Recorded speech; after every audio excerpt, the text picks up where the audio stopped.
vamos a trabajar con la siguiente clase y entonces yo le mixturé un poco, le señalé para leer nada más que los textos literarios, para no caer en tanto biografismo de tantos autores que ustedes, muchos de ellos conocen, o podemos dar alguna nota de interés, alguna nota de color de algunos de ellos, ¿no?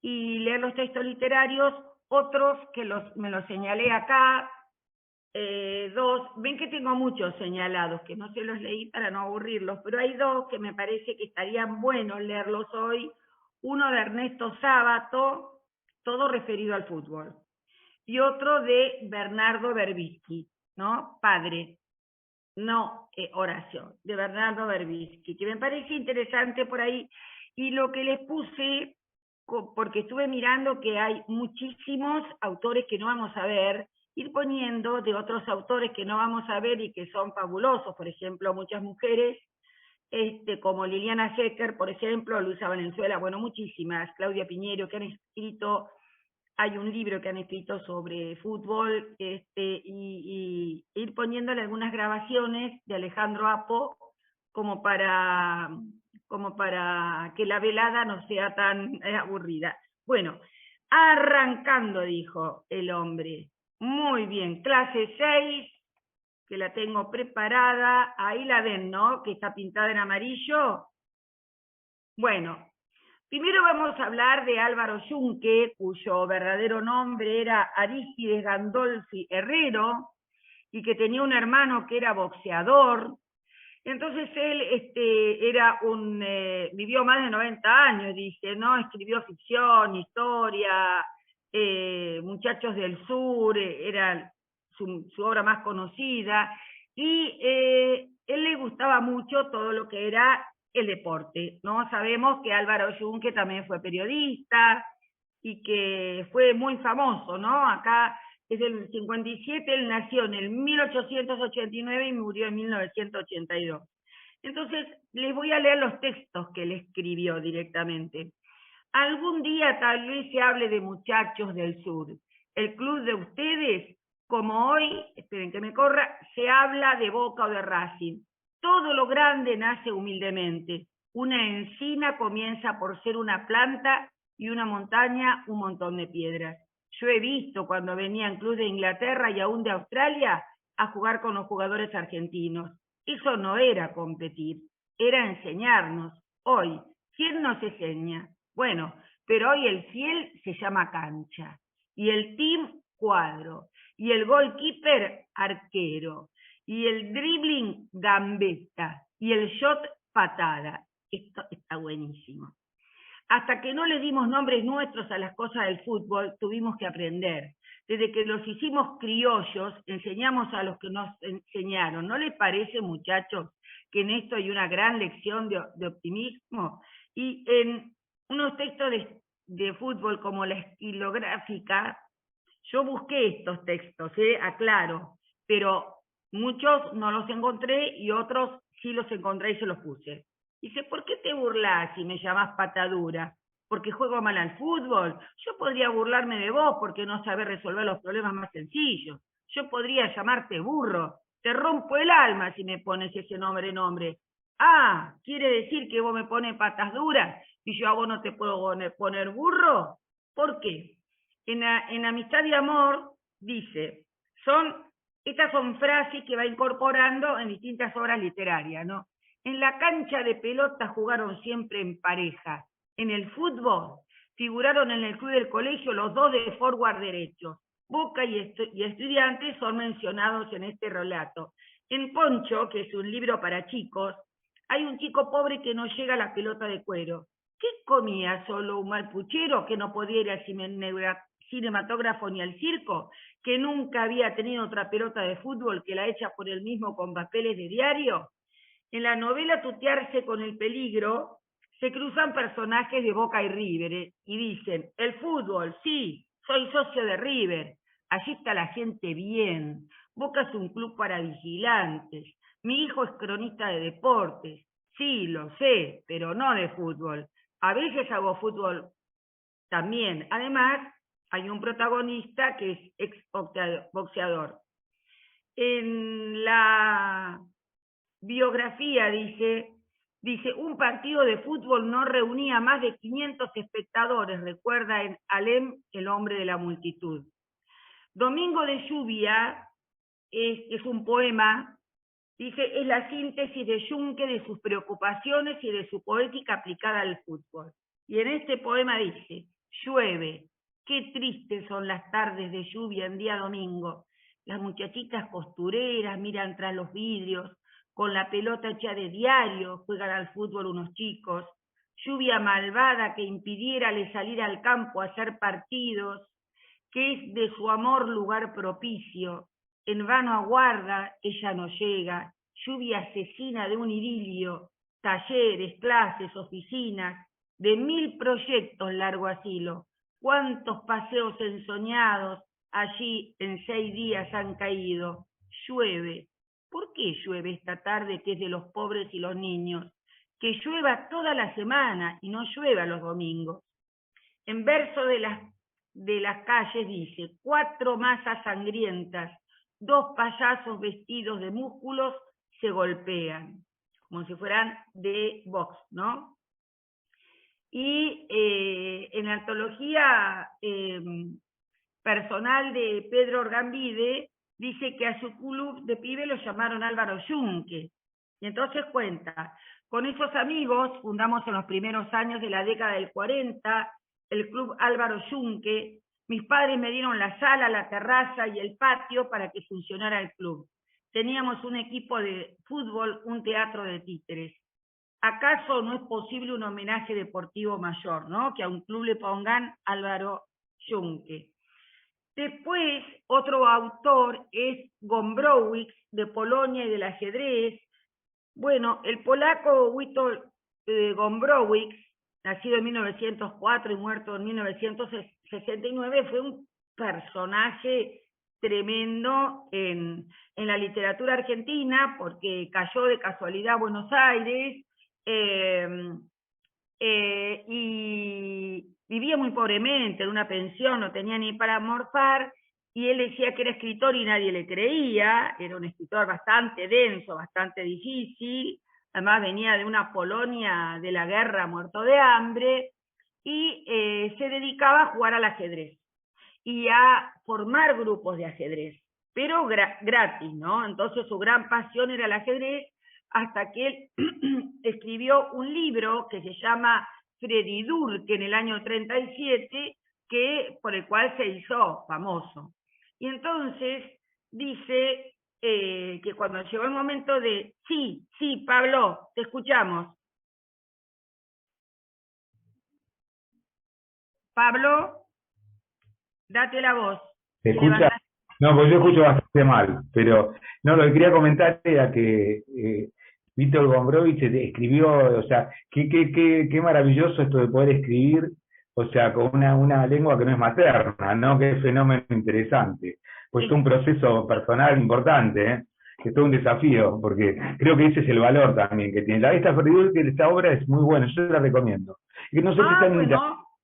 No sé si está en internet, no sé si está en internet, pero bueno, la voy a buscar. escritor que hay que también explorarlo, interesante. Sí, Nada más. además, sin irnos demasiado del tema, ¿no? Podría poner buscar, porque yo tengo mi anotador todo y yo, si lo tengo, lo pongo y el que quiere lo lee, el que no lo quiere no, porque fue un autor muy controvertido al principio, nadie le creía, no tenía un mango, dice, ¿qué va a ser escritor que se viste tan pobremente, que no tiene para comer, que siempre está muerto de hambre, que vive en una pensión de mala muerte? Sin embargo, él se hizo amigo de los escritores más famosos de la década del 30 y del 40, ¿no? Y vivió, dice, 23 años vivió en la Argentina. Dice, maravilló a otros escritores y hasta trazó pequeñas marcas deportivas. Vos fíjense que, por ejemplo, escritores como Kafka, que era checo y que hablaban en checo, pero escribió en alemán, que era la lengua de, si bien murió antes del nazismo, él predijo con sus libros, por ejemplo, El Proceso, todo lo que sería el horror del nazismo.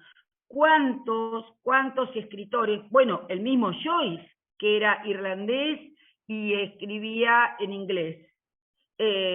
Muchísimos, o Oscar Wilde, muchos que han escrito, y por ejemplo, africanos que tenían sus lenguas tribales y que escribían en la lengua del opresor, muchos en francés, por ejemplo, ¿no? Hay muchísimos casos que incluso se cuestionan cómo es que yo escribo, o el mismo Paul Celan, que era húngaro, rumano, húngaro, porque en aquella época donde nació era una rara mezcla de, como dice el tango, de Penúltimo Linchera y como dice el tango, eh,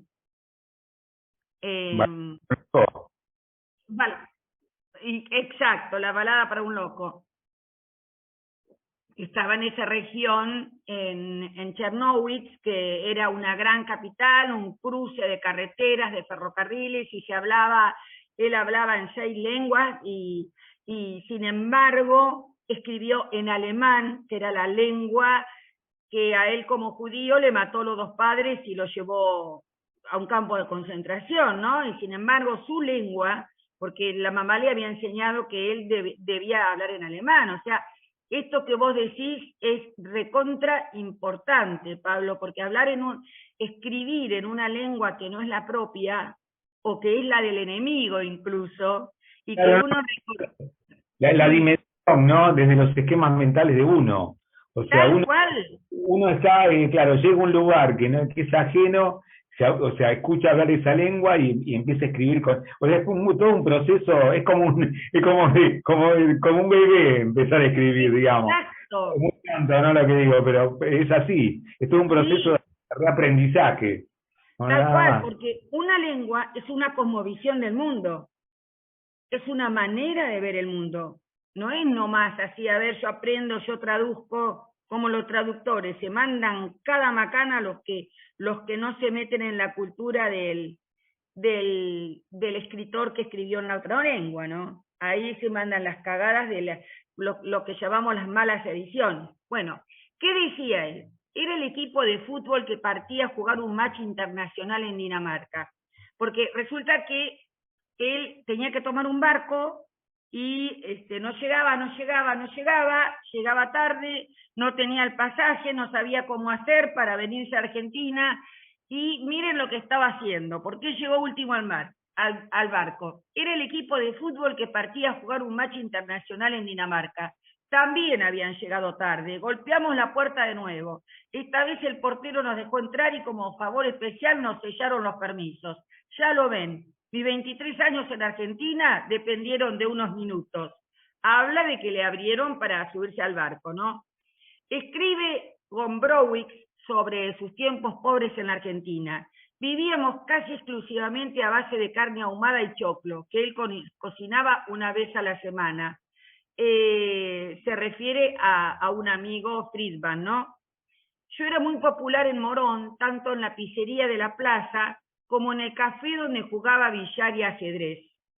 Y más tarde van contando, ¿no? Que cuando él empieza a entrar en circulación en Buenos Aires y es más conocido, su centro de operaciones es la Confitería Rex, en lo alto de un cine en la calle Corrientes, donde juega al ajedrez y va ganando un grupo de iniciados y de adeptos, entre ellos al poeta Carlos Mastronardi y al gran Virgilio Piñera. Y después dice, en un libro de él, contra los poetas, dice, los ajedrecistas consideran el ajedrez como la cumbre de la creación humana. Tienen jerarquías, hablan de capa blanca, con el mismo sentimiento religioso que los poetas de Mallarmé, porque era un tipo muy culto, ¿no? Freddy Durke, una novela en la que por una fugacidad 2 personajes fingen gran interés por un match de fútbol, y en otra brevedad alguien procura saldar un conflicto, tal un juez de un match de box. Y en el ingrediente deportivo está en el capítulo 12, que comienza todo deporte. A fines del siglo XVIII, un campesino nacido en París tuvo un hijo, y aquel hijo tuvo un hijo, y ese hijo tuvo a su vez un hijo, y luego hubo otro hijo, y el último hijo, campeón mundial de tenis, jugaba un match en la cancha del Racing Club parisiense.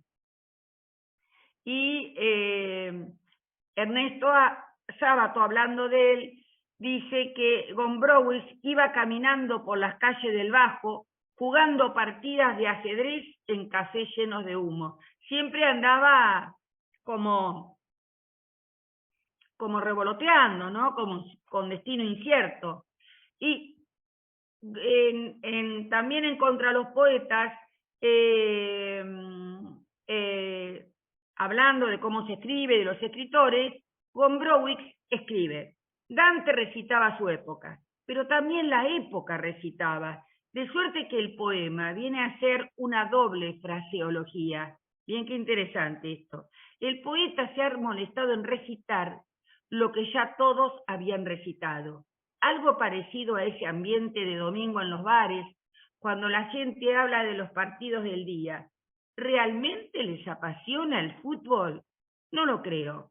Tan solo han aprendido a hacer uso de ese vocabulario, a expresarse de esa manera, a falta de un lenguaje ya listo con el que hablar de otras cosas. La humanidad se mueve por el camino trillado de los modos de expresión. Qué interesante está esto, ¿no? Es como cuando nosotros decimos, nos subimos a un ascensor, nos encontramos con alguien que no conocemos y decimos: buen día, hace frío, ¿no? Uy, qué tornillo que hace, ¿no? Decimos esas palabras que son frases que no tienen ningún significado afectivo, pero que las decimos como para romper el silencio, ¿no? Un poco esto, para en lugar de hablar, él dice que para en lugar de hablar de frases que sean o de temas más existenciales o que te impliquen, ¿no? También mira el fútbol, con Gombrowicz siempre, al pensar a la Argentina desde su experiencia de residencia en el país en Diario Argentino, en 1967. Pero este gimoteo no es de ninguna manera serio. Necesitan de genios como si fueran a formar un equipo de fútbol para ganar el match con el extranjero. Lo que los pierde es precisamente el deseo de mostrarse ante el mundo, de igualar. El problema principal para estos artistas no es expresar su pasión y construir un mundo, sino escribir una novela de nivel europeo para que Argentina, para que la América del Sur logre al fin su papel representativo. Tratan el arte como si fuera una competencia deportiva internacional y pasan horas cavilando en las causas, por las que tan raras veces el equipo argentino logra meter un gol. ¿Por qué ocurre tan raras veces el gol? ¿No será acaso culpable de ello el nosotros, la palabreja nosotros, a la que le tengo tanta desconfianza que llegaría a prohibir su uso? Miren que esto lo decía en el 67 cuando estaba en pleno boom, el boom latinoamericano, ¿no? El boom de Gabriel García Márquez, el colombiano, del mexicano Carlos Fuentes, del argentino Julio Cortázar y del peruano Mario Vargas Llosa, ¿no? O sea, también había una crítica y dice, Juan Carlos Gómez, que fue muy amigo de él, y hay un libro que se llama Gombrowiczidas, y analiza el vínculo que él tenía con el ajedrez, una disciplina que lo ayudó a soportar la pobreza y la soledad. Y en un viaje que va a Morón, este escritor anota: tampoco existe el café donde jugué una memorable partida de ajedrez bailando boogie boogie con el campeón de Morón. Los dos bailábamos y bailando nos acercábamos al tablero de ajedrez para cada nuevo movimiento. Eso con respecto a Gombrowicz, ¿no? Voy a ver si tengo... para Álvaro Yunque me olvidé, porque me anoté acá, de leerles un cuento que se los voy a leer ahora, lo voy a abrir ahora, ¿sí? Si me permiten, que lo puse en... Hola Ruth, ¿pudiste? Que lo puse en... Esperá que no lo abrí, no me digas que no lo abrí, a ver si lo abrí acá. No, no lo abrí. ¿A dónde estoy? ¿Quién soy? A ver, acá. A ver, si me abre acá, acá. Hay un cuento. Estos son unos cuentos de... Acá la película... Ah, le puse el libro Villa Miseria también es América, que la encontré y dije, para el que la quiera disfrutar y ver lo que él contaba, Ese libro, apuntes, ese libro sí, en papel es inconseguible, te puedo asegurar. Yo lo tengo en ¿viste? papel. Sí, No mirá, lo- yo lo saqué de la biblioteca de acá, la biblioteca Rivadavia. Seguramente ustedes no lo están viendo esto, que yo lo estoy mostrando, ¿no? Apuntes para un knockout lírico, esperen que tengo que salirme de Sí, acá. lo estamos viendo. O ¿Lo sea, están viendo? abierto. No, no está abierto. Está la hoja de Facebook. Ah, espera. Ahí voy, porque ahora que lo tengo abierto, ahí, ¿lo ven? Que dice apuntes para un knockout lírico, Sí. pero será posible, me sacó, a ver ahí, ¿se ve ahí que hay la figura de un hombre? ¿Se ve gente o Sí, no? ¿Sí? Bueno, sí, sí. Alcide Gandolfi Guerrero, que era el hermano, dice, esto se llama, porque como el hermano era boxeador, él hace esta obra poética, ¿no? Y dice, Alcide Gandolfi Guerrero, nocaut lírico, ¿cómo batió campo amor de esta vida pelandruna? Todo es según el color del vidrio con que se juna. Entonces, dice así, yo tengo que sacarme esto y mandarlo para algún lugar. Alcides Gandolfi Guerrero, ahí habla del hermano, fue boxeador antes que escritor. De hecho, logró el campeonato, porque el hermano también era escritor, el hermano de Álvaro Zunque, que se llamaba Alcides. Fue boxeador antes que escritor. De hecho, logró el campeonato argentino en la categoría liviano en 1924. Como buen poeta de lunfardo, entendió la poesía como práctica pugilística. No hay griegos ni poetas que puedan engrupirme, que vienen a batirme, me engallolo en mi idea. Hay una sola musa que chamulla mi pecho, y esa es la musa rea. En el ring grande que es la vida, Gandolfi Herrero se envalentona y no hay mejor uppercut a la literatura canónica que su soneto en Alpargata. Un poema contra Lope de Vega, en realidad contra los escritores de salón y biblioteca, que merece ser parte de cualquier antología de poesía argentina por originalidad, bravuconada y humor. A vos, Lope de Vega, aclaro que Lope de Vega era un dramaturgo que escribía sus obras de teatro en verso del 1400, 1500, anterior al Quijote, ¿no? A vos, Lope de Vega, te chamullo, fénix de los ingenios españoles, si en lengua cervantina hiciste goles, yo con mi verba lunfa te embarullo. Estos dos poemas son parte de su libro Knockout lírico del 54, donde abundan chorros, prostitutas, gigolós, malevos. A veces uno, de casualidad, se encuentra con un Gandolfi Herrero apolillado o humedecido en librerías de viejo y por pocos mangos, como le hubiera gustado a él, se lo puede agenciar. Y dice acá, ¿no? Hace unas Pikachu, semanas así, ¿cómo? Pikachu estaba ahí. ¿Quién? Debajo del primer párrafo estaba Pikachu.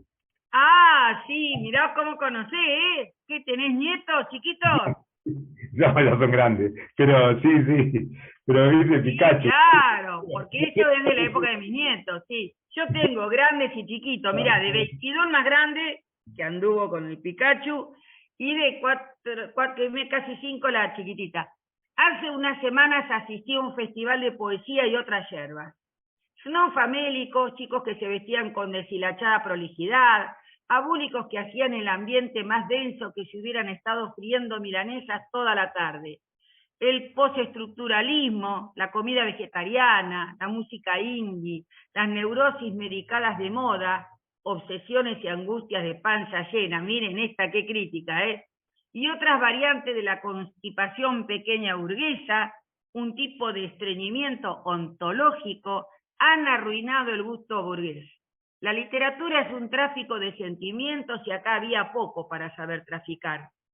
Faltaba aún la notoriedad del festival. Un artista plástico chileno o mexicano, vaya a saber uno de qué arrabal azteca o mapuche venía escapando el paisano, presentando su gran obra. Su mecanismo era sencillo y célebre. Fotocopiar imágenes de Pokémon, por eso está la imagen de Pokémon, un bicho de lo más pelotudo que viene de China o Japón, y colorearlo como un nene de jardín, violeta, rojo, amarillo. Ensillé pronto y huí al galope. Llegué a Berisso y mientras armaba el bolso para viajar a Chaco, sin ninguna intención de repetir una dicotomía a lo Boedo Florida, pero con cierta nostalgia de una escritura proletaria, abrí al Gandol Fierrero. Me batieron de pibe que eran 9 las musas de la mitología. Ahí repite lo que vimos antes. Pero a mí no me cabe este dagallo de grupo. Yo uso una sola, y esa es la musa mía. La embroco por las noches junto al pie del estaño, en los boliches horres, en los viejos curdelas, en las vidas opacas y en los artistas pobres. Mi musa está en las copas, mi musa está en el tango, en todos los que ruedan en el dolor y el fango, en las minas que giran y en los engallolados, en los pibes sin morfi y en los que están palmados. En el libro Narices Chatas de Enrique Martín, del 93, se da una breve semblanza de algunos campeones de box argentinos. Reseñemos vida y obra de Gandol Fierrero. Provenía de una familia pudiente de inmigrantes italianos. Despachó a más de medio centenar de rivales amateurs. A los 20 años logra el primer cinturón argentino profesional de los livianos. Agreguemos, fue fiel al gimnasio, pero también a los salones de baile. Dice Enrique Martín, compensó el rigor del footing y el guanteo con las copas y las chicas de Armenonville. Para los despistados, el Armenonville fue el primer cabaret de lujo de Buenos Aires, por Palermo, que pasaron entre otros Gardel y Razzano, donde también varios poetas rescataron versos. Enrique Cadícamo escribió, en la avenida Alvear y Tagle existía en el año 14 un cabaret, era el Armenonville donde el tango encendía las venas con sus filtros y misterioso embrujo. Armenonville, viento que lleva y trae, 1945. Y Celedonio Flores, ese cuerpo que hoy te marca los compases tentadores del canchengue de algún tango en los brazos de algún gil, mientras triunfa tu silueta y tu traje de colores entre el humo de los puros y el champán de Armenonville, del tango Margot del 21. La biografía de Gandol Fierrero es aún menos lineal, porque la vida errabunda, el despilfarro de la guita fácil, la mezcló con su simpatía a la izquierda. Su última pelea, por ejemplo, es la cancha de Atlanta en 1938, cuando perdió con Anselmo Casares en un festival a beneficio de las víctimas de la Guerra Civil Española. ¿Ven? Y esto está sacado de Álvarez Yunque, La poesía dialectal porteña, versos rantes, colección La Siringa. Su hermano era el escritor comunista Álvaro Yunque. Escribió uno de los primeros libros sobre poesía, y acá no sé, es hablar de la poesía rabalera y no de la escrita en idioma culta, precisamente en la que el arrabal solo es el tema, como la poesía de Evaristo Garriego y otros, sino de la poesía expresada en el caló porteño, o por otros nombres, en lunfardo, o lunfa, o rasposo, o canyengue, o rante, o rantifuso, u orre, porteño. Organiza un canon lunfa donde incluye a Gandolfi Herrero, de quien dice: otro tipo pintoresco, singular, movedizo y penetrador. Fue boxeador, excelente, campeón de livianos en Latinoamérica. Derramó también apresurada y desorientadamente sus aptitudes vitales, que eran muchas. Tomó la vida en joda, miren cómo está escrito joda con la X, ¿no? Que después se transformó en la J. Como quien se bebe una copa de caña o se fuma un cigarrillo. Cuando el tiempo, a fuerza de viaje, muchacho alegre, ranún, era poeta rasposo. Acá hay una fotografía, ¿no? Uno de los primeros documentos escritos donde se habla del lunfardo es el pintoresco El dialecto de los ladrones, publicado en 1978 en el periódico La Prensa. El autor, anónimo, previene a los ciudadanos desglosando 25 vocablos de Lampa, entre ellos bacán, bobo, vento, etc. El lunfardo, o mejor dicho, la literatura mixturada con el lunfardo, tiene desde esa fecha, 1954, una larga tradición de escritores: Yacaré, Carlos de la Púa, Dante Lingiera, obviamente los poetas del tango, Villoldo, Celedonio Flores, Enrique Santos Discépolo. Ni hablar que lo mejor de Art, sus aguafuertes porteñas, está en Lunfa.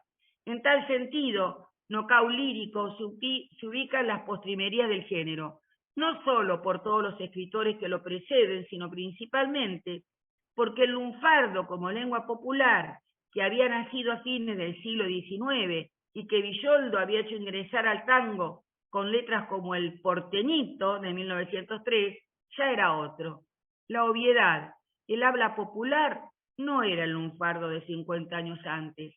En Nocao lírico se respeta el género, pero no se cae en los excesos barrocos de Carlos de la Púa. En sus poemas el habla errante no se exagera, no se parte del recurso del exceso, se usa en cambio con la naturalidad que se le hablaba en el ambiente del box, de la noche, de la esquina. El lunfardo es una manera de respirar. El castellano me engunfia, no me cabe otro batir, que cantar la compa en lunfa porque es mi forma de sentir en las coplas lunfas. Es además una opción clasista, no lo dudemos. El amor, la calle, el café, el arrabal y la miseria son los más grandes creadores del evangelio del lunfardo, porque esa es la voz del pueblo que sufre. El poemario cuenta con 2 prólogos. Uno es del poeta lunfardesco Julián Centella, regresado de cuerdas de rin, de jab, de uppercut, de swing, de clinch, se enreda en la hebra azul de un canto y canta. El segundo prólogo es un poema de Juncker. Su izquierda era un florete, su derecha una masa, y sus ojos ahora por lentes protegidos eran ojos de puma. Veían los sopapos antes que cerrara su puño el enemigo. Él mismo nos los dice, tuvo aplausos y vento, tuvo amor y 1000 cosas que hacen al mundo lindo. Él creyó que las cosas lindas duraban siempre, como quien tira puchos las tiró en su camino.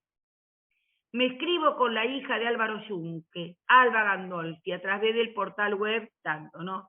Necesito más información de su tío, de Alcides. Entre otras cosas, busco un manuscrito. En Nocao lírico se anuncia que la editorial americana tiene en preparación poemas de amor y milladura. Se perdió. No está. Nadie lo publicó. Alba me comenta que con su última esposa no tuvieron hijos. Agrega, supongo que todo lo que podría haber se perdió con la muerte de Meneca, su esposa. Horacio escribió hace más de 2000 años su Exegi Monumentum Aere Perennius. La literatura es perdurable por los siglos. La literatura, en fin, sería nuestra posteridad, una eternidad discreta como sustituto de la verdadera que nos han negado los dioses. Podría discrepar y pensar que la posteridad de la literatura es una berretada. Tarde o temprano la ausencia comerá a todos los nombres propios, a todas nuestras discretas posteridades, y el nombre de William Shakespeare y el del artista plástico de los Pokémon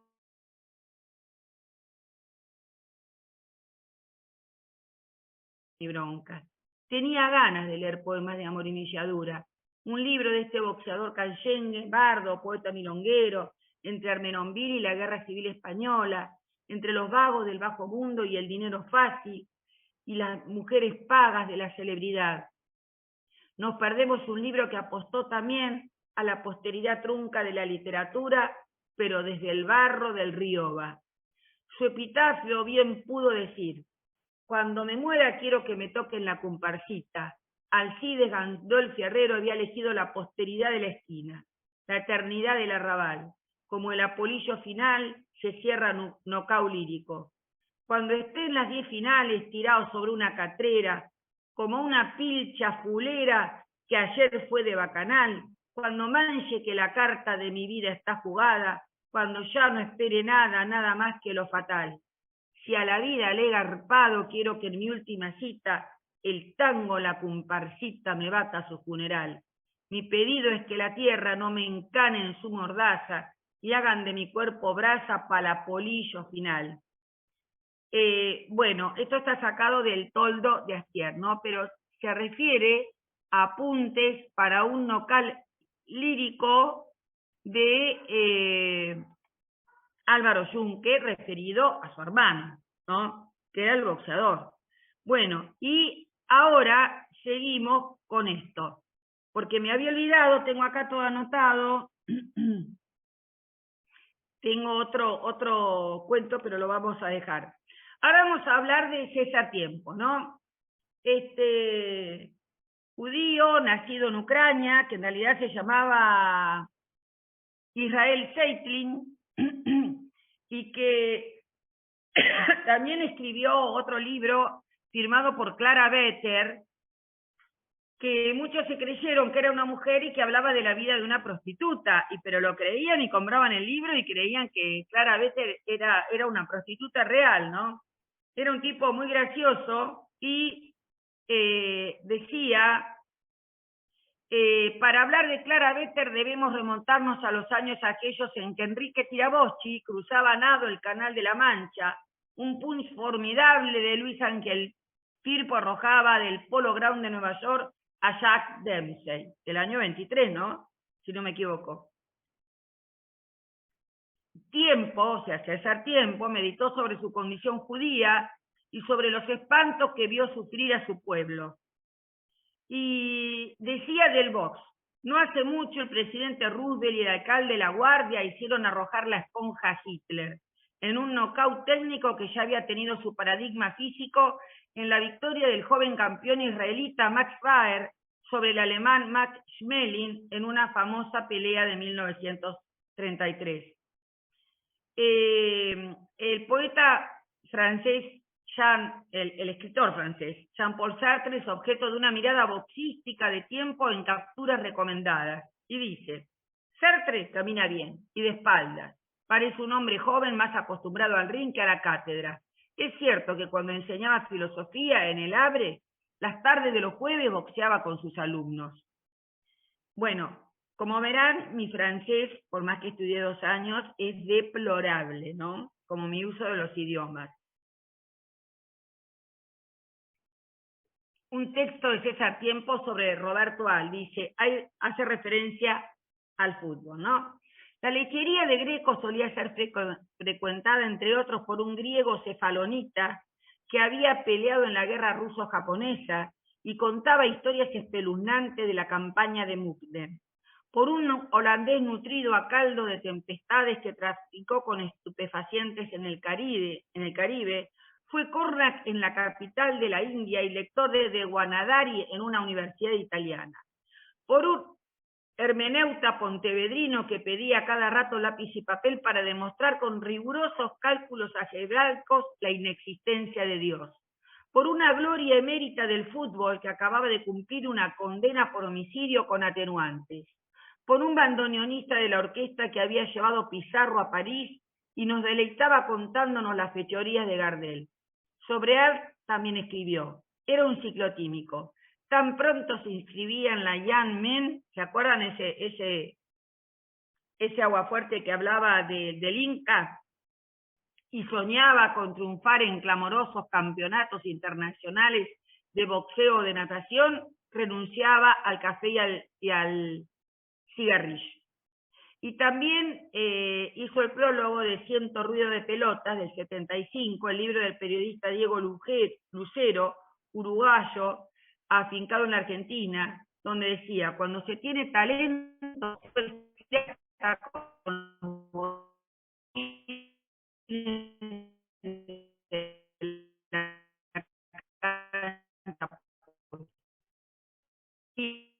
y es un poeta entrerriano que fue fabuloso, que incluye una referencia a un partido.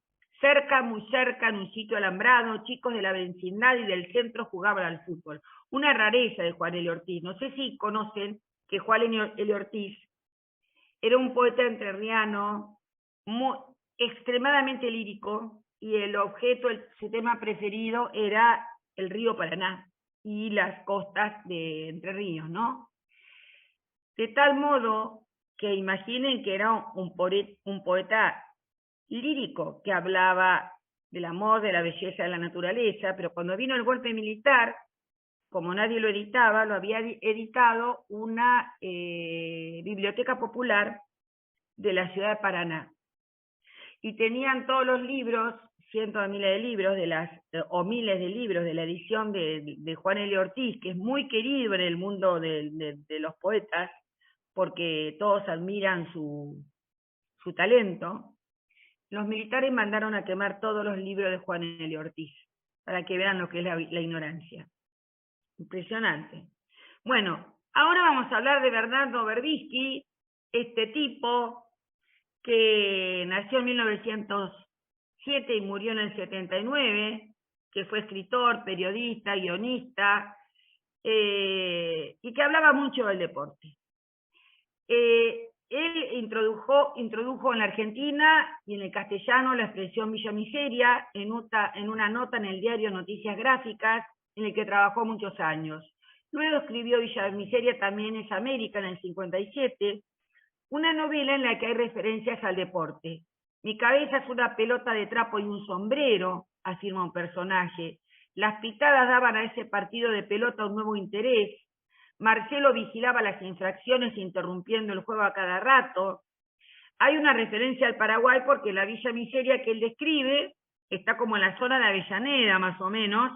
Hay muchos paraguayos que cuando vinieron a la Argentina, si hasta para ver un partido de fútbol cruzamos el río.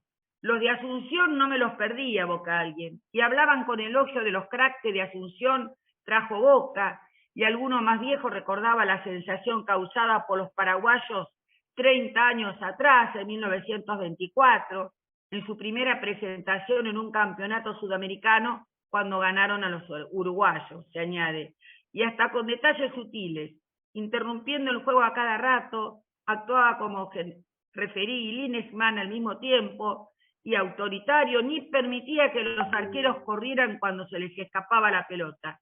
Tocaba el pito y la buscaba él mismo, volviendo a usar el silbato para que prosiguiese el juego. Y el contraste con el universo duro, violento, pobre y lleno de sueños difíciles de los protagonistas se asocia con el golf. Un espléndido jardín se extendía hacia todos lados por el campo de golf. Esto en este libro que les puse, pero yo se los pongo de guacha para ver si les gusta, que lo lean. Bueno, hay un chiquito en la novela Una pequeña familia, que puede ser muchos otros pibes, que dice: con su camiseta de Boca era un perfecto jugador de fútbol en miniatura. Si alguno de los chicos del callejón estaba destinado a ocupar el puesto de Marante. En la novela La Esquina,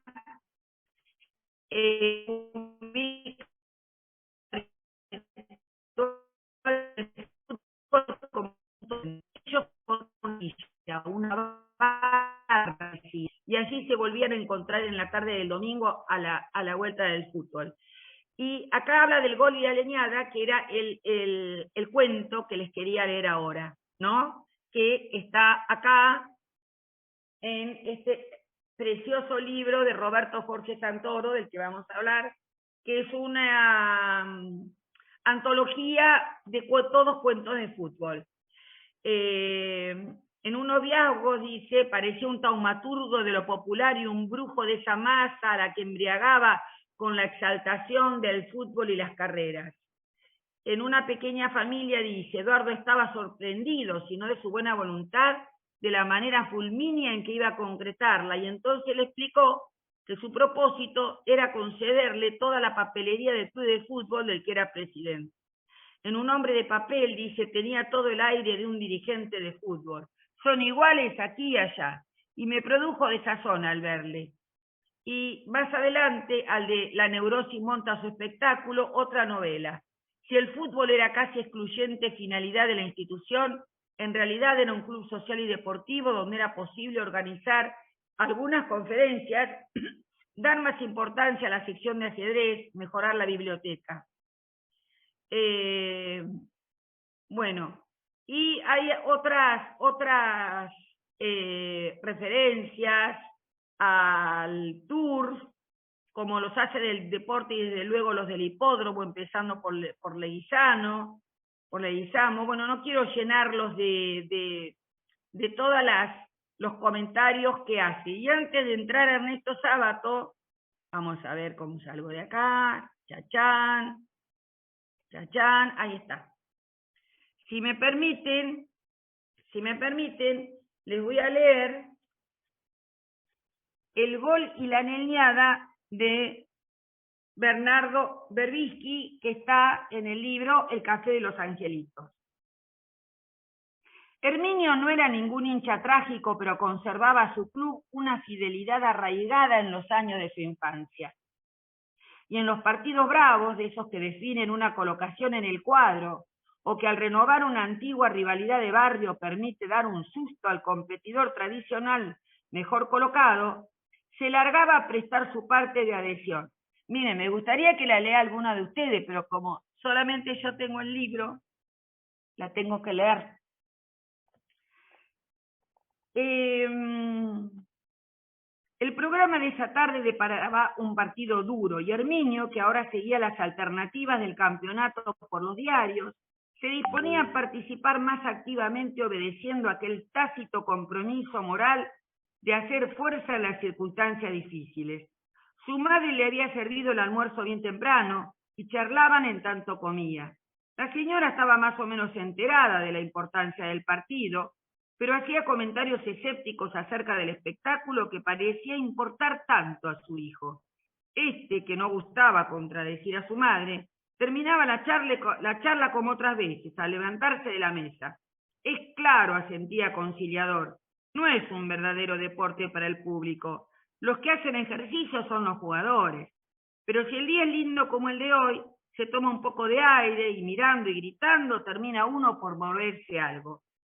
Un viaje de 20 minutos le llevó más allá de Vélez Sarsfield y 4 cuadras caminadas entre la gente que bruscamente vació el tranvía en que llegara, concluyeron el breve itinerario hasta la cancha. Ubicado luego en una de las tribunas descubiertas, muy cerca de uno de los ángulos, allí donde se unía perpendicular la otra, en la que se amontonaba el público visitante, es decir, adicto a los contrarios, prefirió no subir más de 10 escalones, lo suficiente para poder seguir el juego por encima de las cabezas de los que se apoyaban contra el alambrado. Un tanto ausente al comienzo, el desarrollo del partido de cuarta, los comentarios de sus vecinos, la afluencia constante de nuevo público, terminaron de incorporarle al ambiente. Había cierta ruidosa expectativa en torno, y cuando en el momento mismo en que iba a comenzar el partido, dirigió una mirada a las tribunas apretadas y hormigueantes de gente y contempló el cielo desplegado que embanderaba tan ampliamente la cancha y la muchedumbre, se sintió por primera vez satisfecho y el pelotazo inicial pareció surgir de la propia tonificación que experimentaba. Ya sincronizado con los jugadores, seguía tensamente el partido. Los primeros 10 minutos fueron vibrantes y no soltaron al público. El cuadro de Herminio respondía, aprovechando su condición de local y movido por la decisión, al parecer, de dar una sorpresa. Arrinconó a sus adversarios 3 veces consecutivas. Luego el juego decayó en intensidad y casi fue un descanso. Entonces su atención fue atraída por el público. En un avance de su team pudo contemplar a varias filas de hinchas contrarios, accionando simultáneamente los brazos y vociferando hasta con los ojos. Gesticulaban al unísono en un curioso ajuste. Luego escuchó los gritos desafinados de un individuo sin saco que cambiaba comentarios con dos amigotes de pijama, 2 escalones más arriba. El hombre sin saco, que tenía puesto un chambergo gris claro, insultaba a los jugadores seleccionando palabrotas. Le empezaron a mirar desde algunos lados. Junto a Herminio había una mujer y al muchacho le molestó escuchar tales andanadas. El episodio se prolongaba pues el individuo tenía un vocabulario fuerte, pero reducido, y no variaba en su empleo. El grito de todo el estadio, una pelota contra el travesaño, al parecer le hizo comprender que se había distraído. Cierta languidez subsiguiente en el juego no le permitió desentenderse del impulsivo espectador, hincha de su mismo club. Por otra parte, la muchacha que estaba a su lado no parecía prestar atención.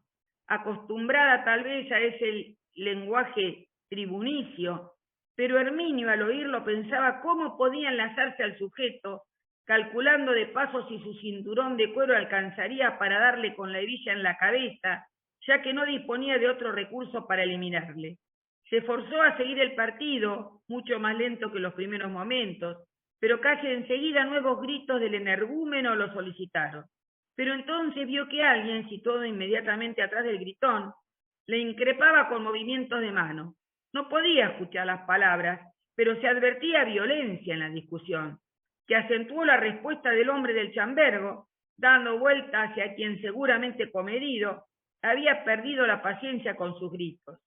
Sus amigos, y todos en escalones superiores, gritaron algo que Herminio tampoco pudo distinguir. El comedido se dio vuelta y el otro aprovechó para tirarle una trompada hacia arriba. ¡Guarda!, gritó espontáneamente Herminio. Sea que escuchara a tiempo o lo presintiera, su casi amigo pudo esquivar el traicionero golpe y, nada lerdo, lanzó un zurdazo hacia abajo que dio en la cabeza del otro. Desde todas partes se levantaba la gente. La regularidad de los escalones se despeinaba en todos los que se ponían de pie, atentos a la pelea, en silencio alrededor los espectadores. El golpe se oyó claramente, rodó su chambergo y el individuo trastabilló, pero recobró malamente el equilibrio y se le vio manotear desordenadamente en el saco que llevaba el brazo, primero y luego en el bolsillo trasero del pantalón. Le adivinaron enseguida la intención y algunos se apartaron. Los de arriba procuraban contener al comedido valiente sin advertir al otro, en cuyas manos se reflejó de pronto, chispeando, el sol, el mismo sol que pintaba de un bellísimo verde el césped de la cancha. Relampagueó el niquelado.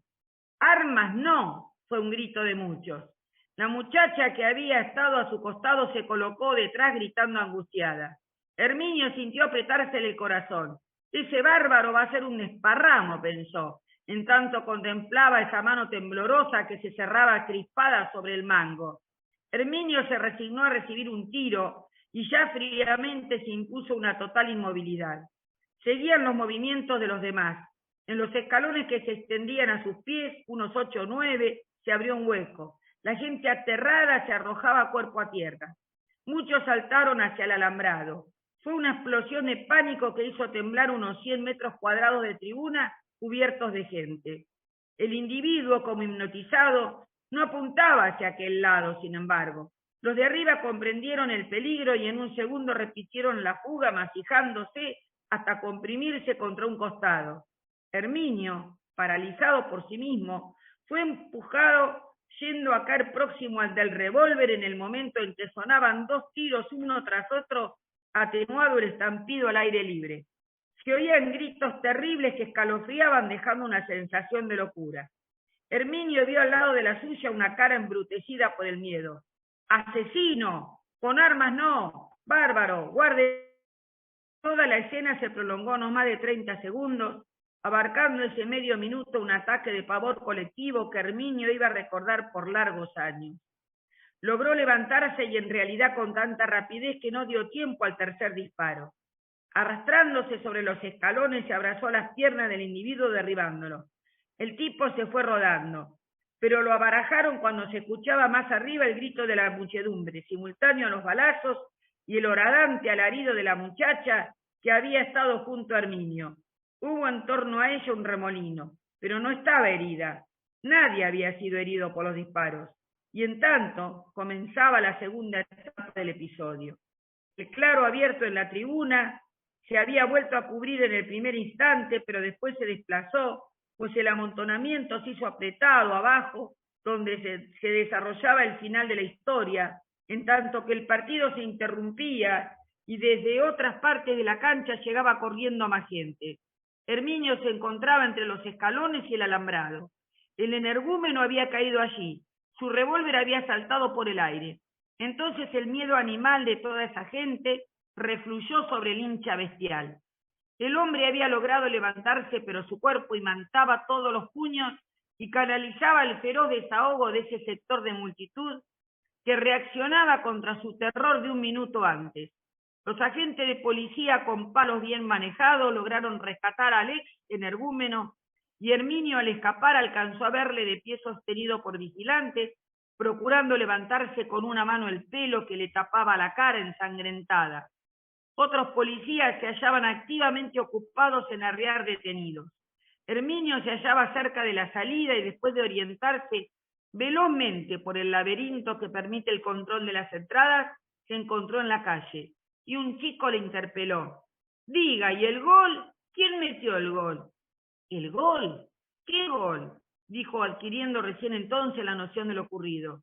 ¿El gol? Repitió. Lo que estuvo grande.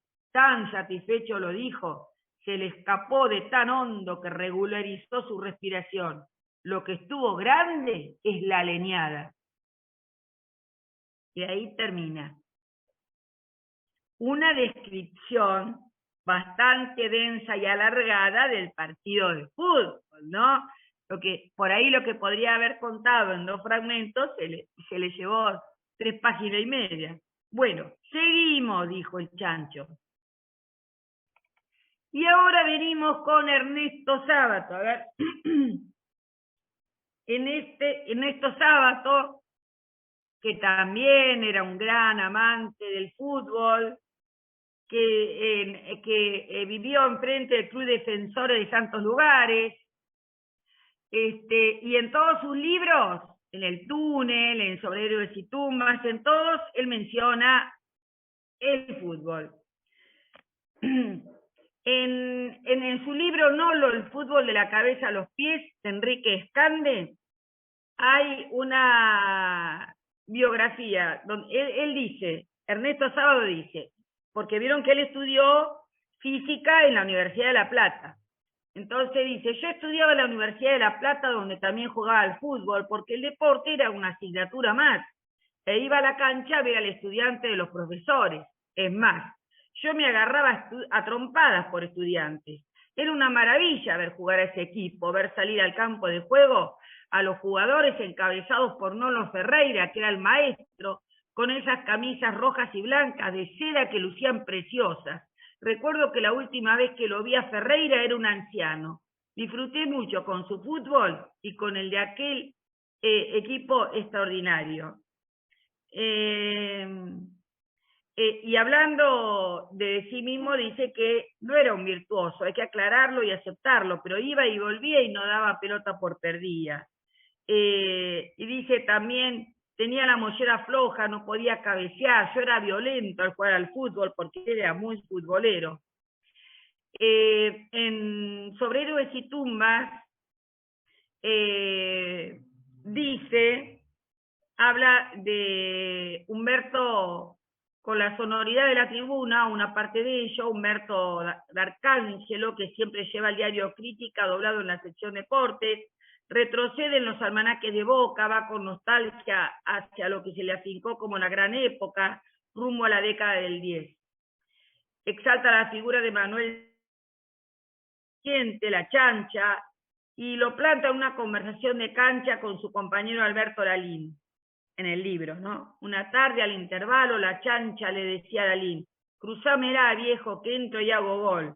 Empieza el segundo half-time, Lalín se la cruza, en efecto, y el negro la agarra, entra y hace gol, tal como se lo había dicho. Volvió Seoane con los brazos abiertos, corriendo hacia Lalín, gritándole, ¿viste, Lalín, viste?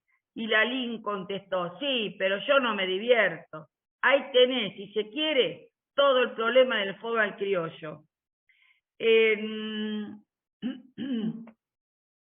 Sábato dijo, la gente tiene una idea errónea de lo que es un deportista, piensa que es un bruto. Recuerden que él era un intelectual y que en aquella época la literatura no era para hablar de deportes, era como una caída al abismo.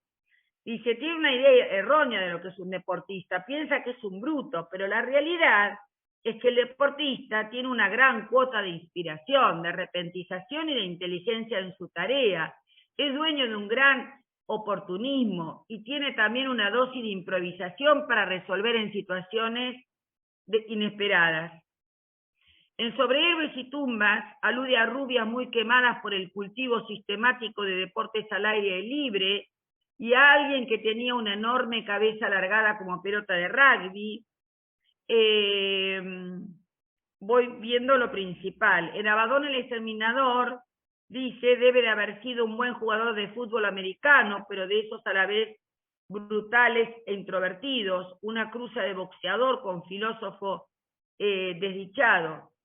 Fangio, que había nacido el mismo día que Sábato, se conocieron y se dijeron que eran gemelos astrales, que habían nacido el mismo día. En Sobre Héroes y Tumbas también lo ubica. En Abaddon el Exterminador tiene un personaje que dice, imaginar una discusión de ese género sin él era como imaginar el análisis de una carrera de auto sin el asesoramiento de Fangio. Y del Mundial del 78, tan controvertido, se contó como uno de los que gozó, sufrió y se alegró con los partidos, y enfatizó que el fútbol no es un mero pasatiempo físico, invoca grandes cualidades del hombre como el desarrollo de la inteligencia, capacidad de improvisación, coraje, decisión, tenacidad.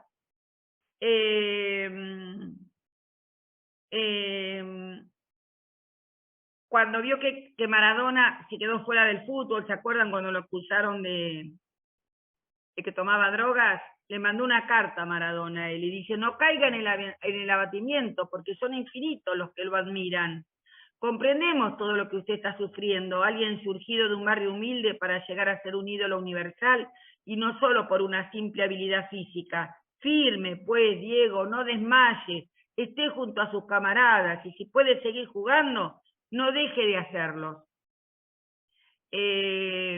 Y una vez se agarró a trompada con Augusto Roa Bastos, que fue un gran escritor paraguayo. Dice, yo le rompo el alma a patadas al que dice atrocidades sobre valores superiores, que era el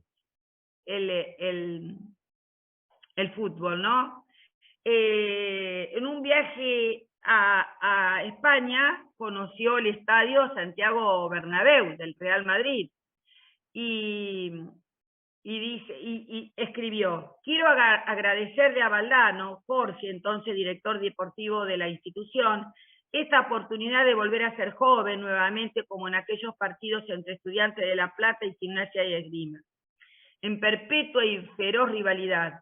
Yo era rompecanillas, así me decían, muy violento, me apasionaba, pero tuve que dejarlo porque tenía la mollera débil. No se lo olvida Valdano, se empeñaba en que le pegara en el estómago, más fuerte me decía, y yo le pegaba con una mezcla de timidez y de temor, pero él no se conformaba. Efectivamente, aquel día estaba empeñado en ser más joven. Y hablando de Rosario Central, dice que conoció al Che Guevara, y entonces dice, cuando conocí al Che Guevara, antes de que fuera médico, me habló del equipo. Desde entonces pensé que tener una camiseta de Rosario Central sería un buen homenaje para quien había sido un buen amigo en mi juventud, ¿no? Miren qué cosas extrañas. Y les quiero leer de este libro también, voy a sacarme el coso de acá, esperen, que es todo un operativo ahí, así nos vemos, antes que se me mueran del aburrimiento. Hay un cuento, a ver, voy a ver cuánto es de largo, 2 páginas y un cachito. ¿Se lo bancan? ¿Qué hora es? De Ernesto sábado que se llama Fóbal del Grande.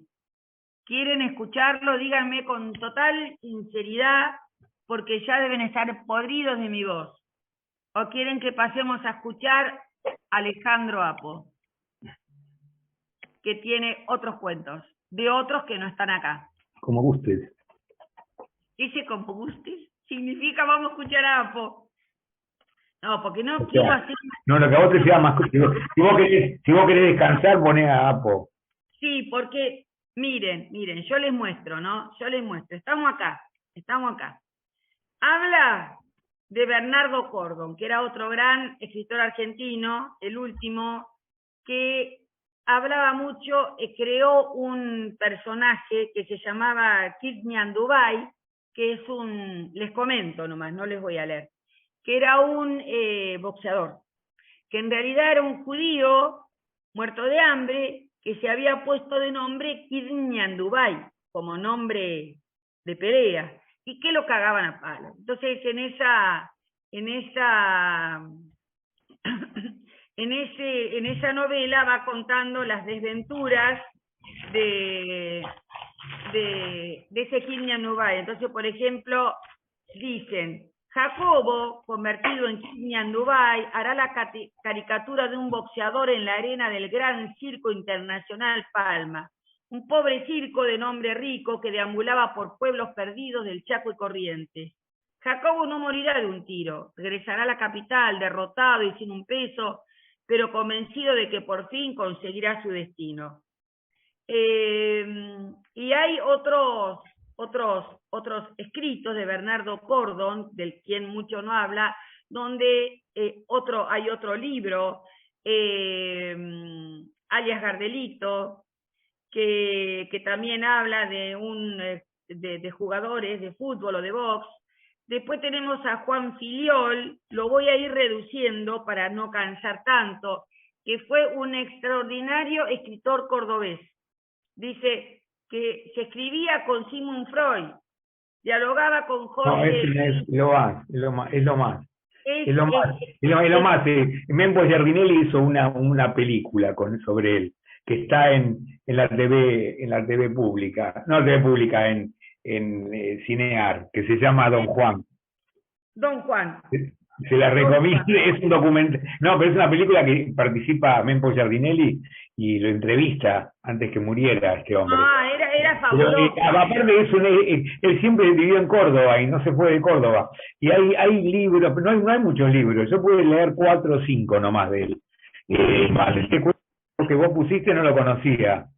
Pero yo se lo recomiendo fervientemente, a mí me encanta. Y la película buenísima es. Bueno, un personaje. La voy a buscar en Cinear y la pongo. Y dice, sí, muy buena. Dice, sí, porque es que hay escritores como Bernardo Cordon, por ejemplo, o Juan Filiol, que pasaron porque por ahí eran del interior, o porque eran pobres, porque no se codearon con la mersa de la capital, digamos, con los que tenían el poder, con los que siempre tuvieron el poder, y entonces no lograron esa visibilidad pública. Por ejemplo... No, pero aparte, es un personaje, él era juez, o sea, Juan Filiol... Exacto, era juez de paz. Sí, no, pero el tipo escribía en sus ratos libres, ¿no? Pero vean la película por ahí. Pero lo que está bueno es que cuando habla, ¿no? Pero el tipo muy erudito, el tipo excelente, ¿no? Pero aparte cuando habla de Borges, él generalmente, él adhería al peronismo. Y cuando habla de Borges, no se lo quiero contar porque escúchenlo, porque es increíble. Sí, es la voy a poner la peli, sí. Qué bueno. A mí me encanta cuando dos cosas, cuando ustedes participan y cuando ustedes sugieren cosas, porque a mí me llenan y digo, ay, lo voy a buscar, cuánto voy a aprender de ahí, cuánto todos vamos a aprender de ahí. Miren, dice así, ¿no? Que la periodista Ana de Costa, contaba el tipo, ¿no? Juan Filiol. Yo era bibliotecario de la biblioteca Vélez Sarsfield cuando se reunían los primeros miembros que tuvo el Club Talleres, porque es uno de los clubes fundadores del Club Talleres de Córdoba. que eran todos ingleses, porque en Córdoba en ese entonces había una empresa ferroviaria que se llamaba el Central Córdoba, cuya ubicación, dirección, administración y tráfico estaba en el barrio General Paz. Yo estaba en la biblioteca Vélez Sarsfield cuando llegaron varios ingleses. Me acuerdo hasta de los nombres de los fundadores de talleres, que son Mr. Findlay, Mr. Scrivener, Mr. Ferguson y Mr. Franz. Después el Club Talleres se hizo un club importante, ingresaron muchos elementos de las oficinas del tráfico del ferrocarril y yo fui miembro de la comisión directiva también. Dice, la literatura de Fillol le hace cito al fútbol en más de un rincón. Está en La Potra, novela, en párrafos en que un personaje resulta convencido. El fútbol unifica al país en la única mística que lo seduce y conmueve. Además, el fútbol constituye la industria más representativa de la Argentina. En el proyecto de un personaje de cerrar el día viendo Boca y River, y en la polémica sobre el espectáculo de esa actividad. Como integrante accidental de la muchedumbre porteña, no puede negarse a presencia la apoteosis de la grosería que es un partido de fútbol. Dice, en Sexamor, una novela, dice, el rock como el fútbol son negocios colosales. El fútbol es una pasión, en conversaciones con Juan Fillol, dice, el fútbol es una pasión mundial, afecta tanto a nativos como a extranjeros, y lo que me extraña es que el fútbol supera el patriotismo, y es cierto, nuestra gente es capaz de hacerse matar o matar. Y en una cancha de tenis, dice, la referencia al tenis fecunda en los cuentos de Gentuza. Para ellas la vida estaba en la cancha de tenis, en la cual se llama servicio el arte de sacar las pelotas. Y en otra novela dice, escribir versos libres es como jugar tenis sin red. Bueno, y hasta ahí. Y ahora, and now, vamos a, porque dije, yo veía lo que tenía, ¿no? Acá tengo para leer El Crack de Juan Fillol. Esperen que lo enganche. Acá yo les puse, esperen que tengo que sacar todo lo que me tapa. Acá le puse la película Gatica, ¿ven? Sé que no creen en mí. Está el cuento, El Crack. A ver si es corto el cuento, El Crack. El Crack, de Gentuza. 1 hoja, 2 hojas, 3 hojas, 3 hojas. Bueno, vamos a escuchar un poco a Apo, porque el cuento de Fillol estaría bueno, ¿no? Después, en un ratito, pues si no me van a matar de tanto escucharme hablar. Ahora voy de nuevo, acá no, salgo de acá, voy acá. Yo les quería mostrar, porque estuve mirando todas las clases, y hay un montón de autores que no vamos a ver, que son requete conocidos y muy famosos. Antonio Dalmaceto, que vino de Italia y se instaló en Entre Ríos, que tiene el cuento del padre, que es una dulzura. Juan Villoro, que es un escritor mexicano súper recontra famoso. Y lo que me gustaría que escucháramos ahora es de Liliana Hecker, esta escritora argentina que aún vive, que es extraordinaria, que escribió este cuento de fútbol que se llama La música de los domingos. Y es maravilloso. Entonces me encantaría que por lo menos que tiene 13 minutos. Había un momento de la tarde, podían ser las 4, tal vez las 5 si era verano. Pregunto. De la tarde, podían... ¿Lo escuchan? ¿Lo están escuchando? Dígame sí. Sí. Entonces arranco de nuevo.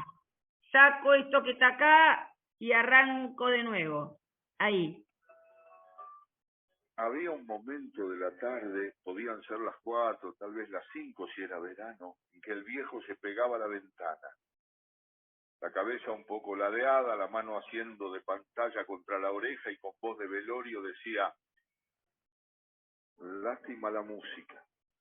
Eso, después que nosotros nos habíamos pasado las horas, meta Magaldi, meta Charlo, todo ese revival para tenerlo contento, porque, como dijo una bestia, Lucrecia, un domingo de mala muerte que lo traemos bien, podemos hacer un pequeño sacrificio con tal de verlo feliz. Para pequeño sacrificio le sobraba una sota, como el viejo le hacía falta no sé qué calor humano para vivir el fútbol como Dios manda, nos teníamos que clavar todos hasta las 12 de la noche porque con los del hogar, decía, no quería sentarse ni a ver la tabla de posiciones, todos viejos chotos, y que una vez un vasco se entusiasmó tanto con un gol de chilena que dio un tremendo salto para atrás, se fue de nuca al suelo y ahora está viendo cómo crecen los rabanitos desde abajo. Así que a la noche teníamos que instalarnos todos frente al televisor. Mamá, papá, tía Lucrecia, tío Antonito, yo y hasta los mellizos, rodeándolo al viejo, que para la ocasión se calzaba en la cabeza un pañuelo con las 4 puntas atadas y a falta de chuenga masticaba un pedazo de neumático. Ni hablar de cuando jugaba Boca, se zampaba la camiseta azul y oro, y ni el tío Antonito, que es fanático de River, podía decir, valga la contradicción, esta Boca es mía. La única vez que se animó a porfiar con un gol de no sé quién, que había sido en Orsay, el viejo se le fue encima tan fiero que si no iban a pararlo los mellizos, que aunque usan arito y el pelo hasta la cintura son la debilidad del viejo, el tío Antonito termina haciéndole compañía al que festejó la chilena. Si es por música, si es por música, entonces no se podía quejar.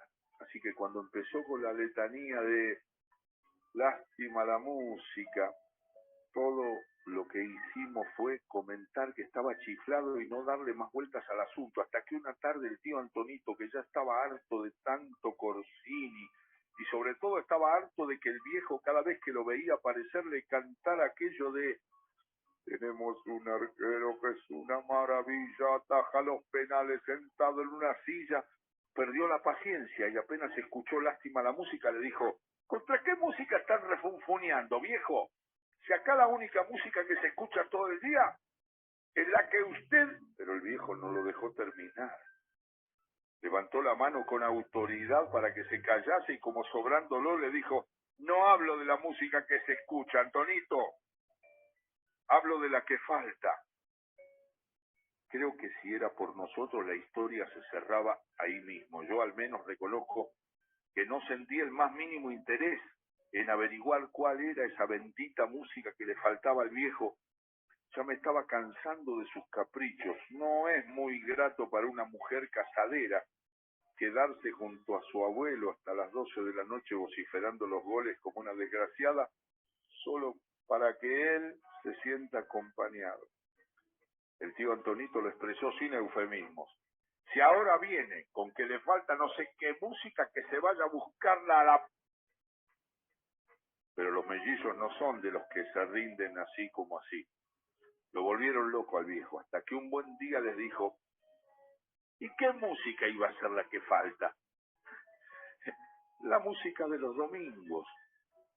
Parece que poco a poco fueron entendiendo qué quería decir el viejo con música de los domingos, algo que en otros tiempos había estado en todas partes, dijo, y que se podía escuchar desde que uno se levantaba, como una comunión, como una sinfonía, parece que dijo, y que terminaba recién al caer la noche con la vuelta de los últimos camiones. ¿Qué camiones?, le pregunté yo a los mellizos, pero la explicación casi ni la pude escuchar. Tanto se reían los mellizos tratando de representar a unos camiones que hacían música. A la otra semana se vinieron con la novedad. Para el cumpleaños del viejo, caía domingo, le iban a regalar eso que él llamaba la música de los domingos.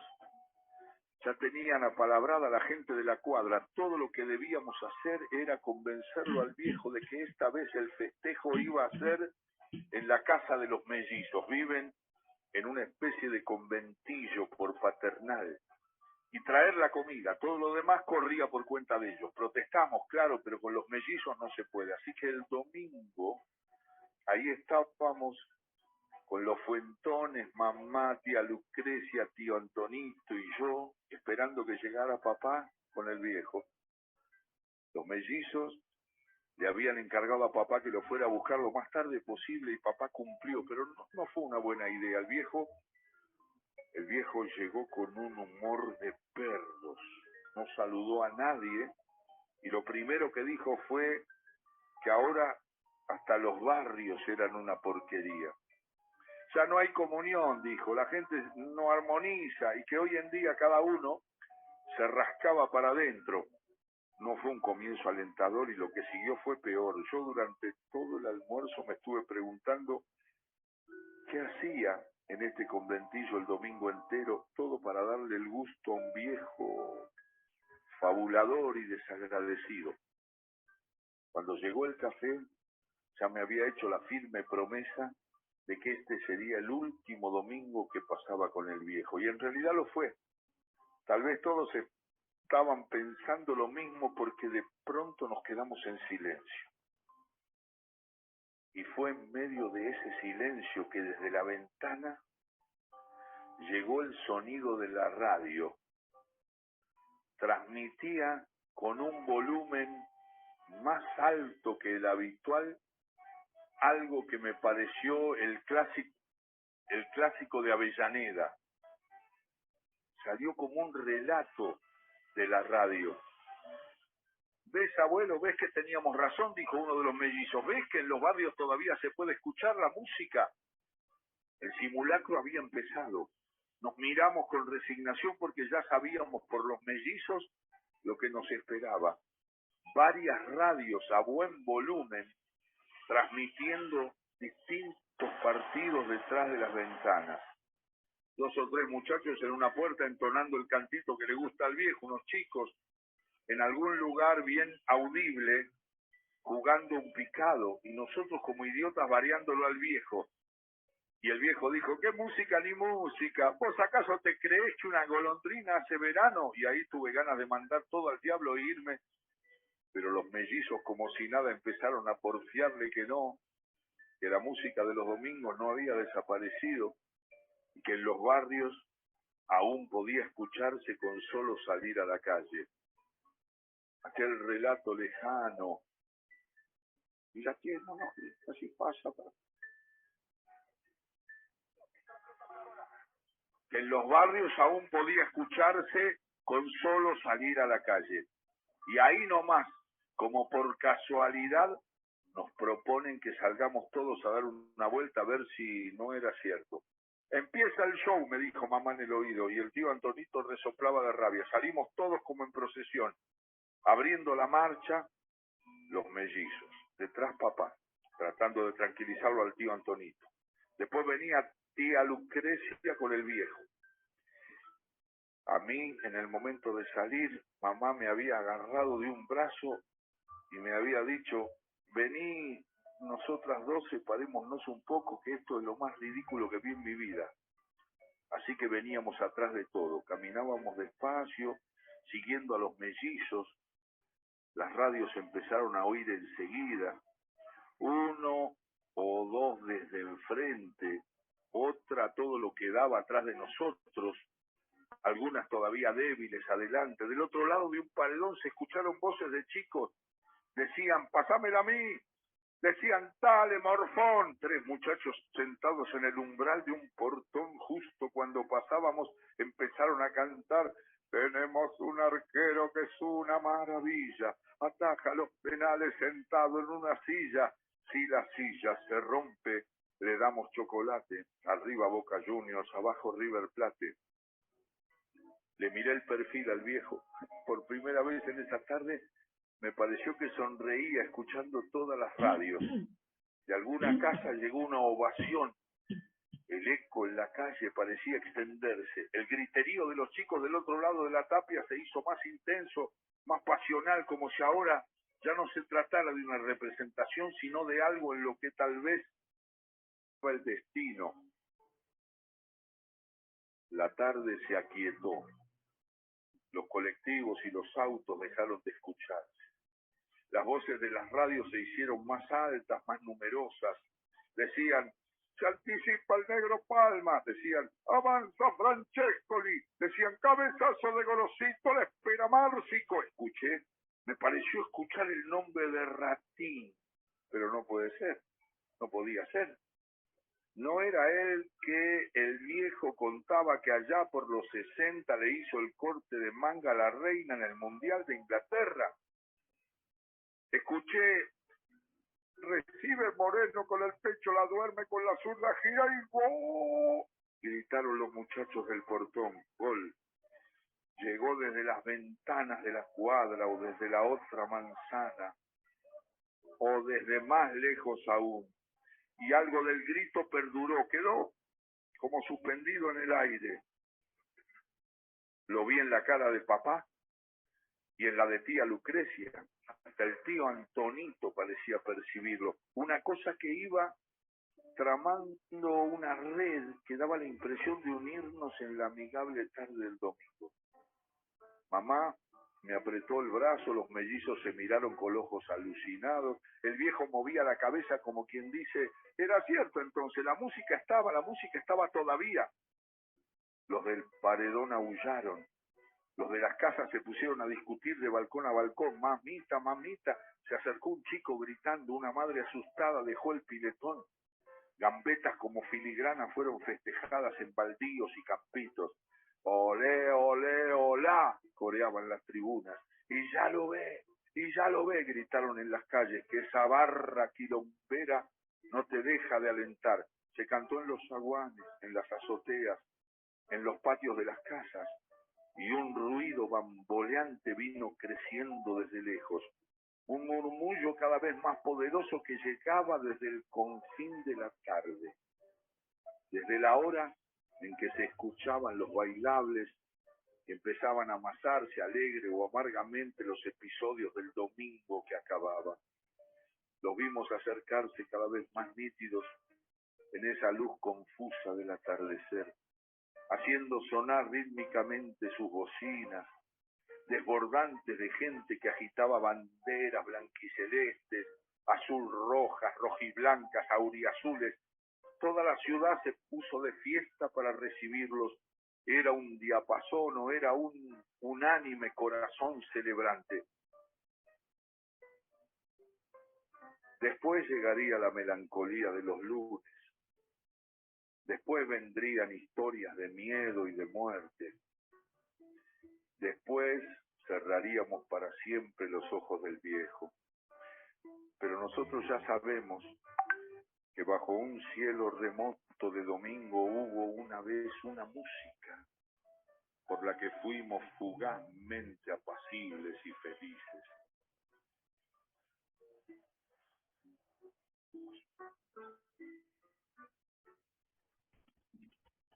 Bueno, Muy lindo, ¿qué les pareció? me encantó, a mí me encantó, no lo conocía.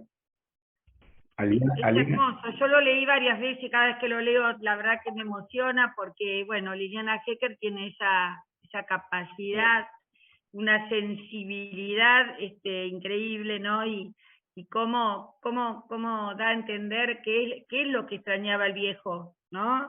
Qué es lo que le pasaba, ese fervor popular que se vivía en las calles y que se perdió, bueno, con el individualismo, No, el tema de la radio, ¿no? La radio, cuando uno escuchaba los partidos en radio, eso cambió mucho. Se escuchan todavía, o sea, los indios Sí. cuando van a la cancha, pero no es lo mismo. Ahora, vos los domingos escuchabas a la gente escuchando radio a la tarde, era impresionante. Sí. Yo me acuerdo cuando era chica que vivía en un barrio muy humilde, alejado, en Merlo, cuando en Merlo no vivía nadie, y que todos estaban con la radio escuchando el partido. Bueno, ¿quieren escuchar uno de ¿eh? Te quería preguntar algo, porque no lo Sí. o sea, Alejandro Apo es un escritor, es un locutor. Mira, No sé Alejandro quién es. Apo es un periodista deportivo, pero cuya madre, Dora Apo, es una grandiosa de 90 y pico de años, cerca de 100, que es narradora oral, ¿viste? Entonces, narradora, lectora, docente, entonces ella le enseñó a él, creo que tiene una hermana también, a ser narrador oral. ¿entendés? A leer cuentos. La mamá le enseñó a leer cuentos. Viste que yo también hice muchos cursos y soy narradora oral, pero porque me gusta eso, no porque labure de eso. Pero él hizo, como él es periodista deportivo, aprovechó esa habilidad, ese talento, eso que le enseñó la mamá, para leer en los programas deportivos algún cuento. Empezó y él que tiene un programa, un podcast, ¿qué tiene? Tiene programas de fútbol, creo, ¿no? Roberto, vos que debes saber más. Perdón, en la M750 todas las noches tiene un programa. ¿En cuál radio la va a tener? Tiene un programa que se llama Un Señor Cuento y lee todas las noches. Gracias. Yo lo he leído. Un Señor Cuento, gracias. 23 a 24. Y además, los sábados por Radio Nacional tiene un programa donde dialoga sobre fútbol con su nieto, fútbol nacional e internacional. Es una maravilla ese muchachito que no sé la edad que trae, pero es un chico. Bruno se llama. A mí me gusta mucho el fútbol y yo lo escucho por radio. Qué bueno, qué interesante. Gracias, gracias. Roberto, ¿vos querías agregar algo?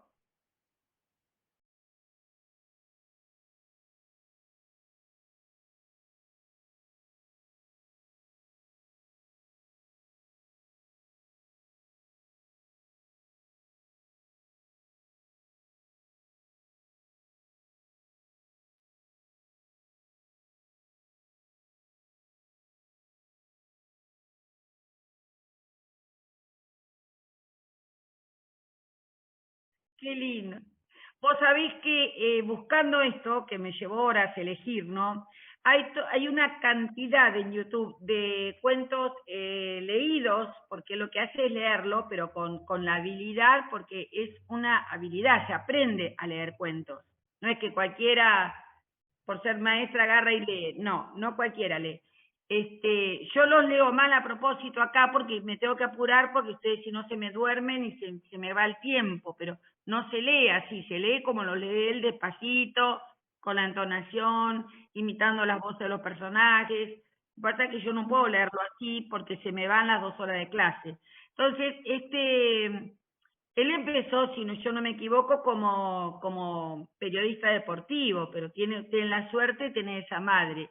¿Qué les parece si escuchamos goles? Sí.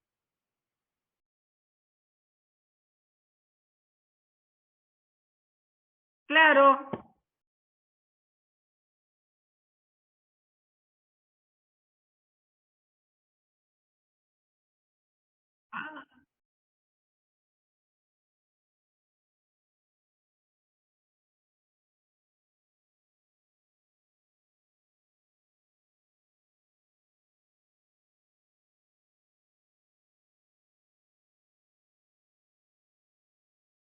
Sí, está todo en internet, están todos los cuentos de fútbol. No saben la cantidad que tienen de Fontana Rosa, de Sacheri. Es impresionante la cantidad de cuentos de fútbol. Aparte los lee de maravilla, porque tuvo una maestra en su madre, y la madre participa mucho en Facebook, me da mucha gracia, porque ella siempre dice, tengo 90 y pico de años, son muy peronistas, muy de izquierda, digamos. Entonces, obvio que va a estar en la M750 y en Radio Nacional, en este momento. Solo por hoy, dirían. Sí.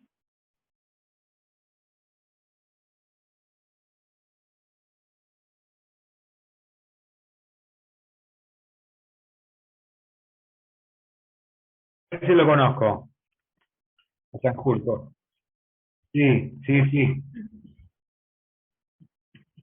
Claro, sí, sí, eso de verdad que no. Yo a Apo no tenía, no lo tenía mucho, realmente te digo. Claro, pero, no, yo lo admiro. Cosas que no aparte conozco. Es un comentarista de fútbol de la Sanflauta, ¿no? Realmente es Voy a agregar una biografía de Apo. Esperá que voy a poner agregar biografía de Apo. Así ven todo lo que es, porque él en realidad es eso, es un comentarista de fútbol. ¿Qué les parece si para terminar la clase, que nos queda 10 minutos, a ver cuánto tarda este cuento? 5 minutos. Esperen, que no los voy a atosigar. No me atosiguéis. Ahí. ¿Quieren que terminemos la clase escuchando este cuento de Antonio Dalmaceto? Sí, Porque está bien. hay muchísimos, pero muchísimos escritores que se dedicaron.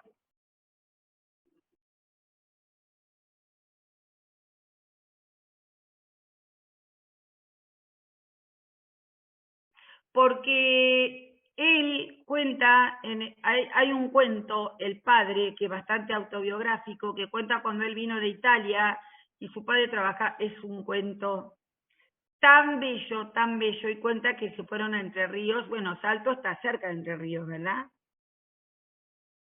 ¿Está cruzando el río? ¿Salto? ¿Roberto? Claro. Bueno, y claro, no uruguayo, sí. Y él escribe como los dioses. Incluso trabaja mucho sus cuentos en las escuelas secundarias o primarias. Y es uno de los tantos escritores que no tienen mucha relevancia, a pesar de que tienen una escritura, como cientos de escritores que tenemos, que no se le da mucha pelota, ¿no? Y me pareció que, como no lo íbamos a ver en otra clase, poner aunque sea esto, y del mexicano Villoro, que es un fanático del fútbol, que es un escritor de la champuta, Juan Villoro, y que es súper recontra fanático del fútbol, y ahí está la gata divina. Bueno, esta no es Aníbal Fernández, no, Aníbal Fernández la de Jorge, ¿no? ¿Cómo se llama esta?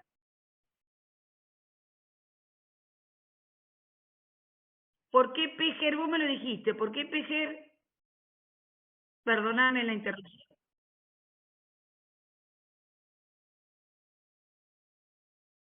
Ah,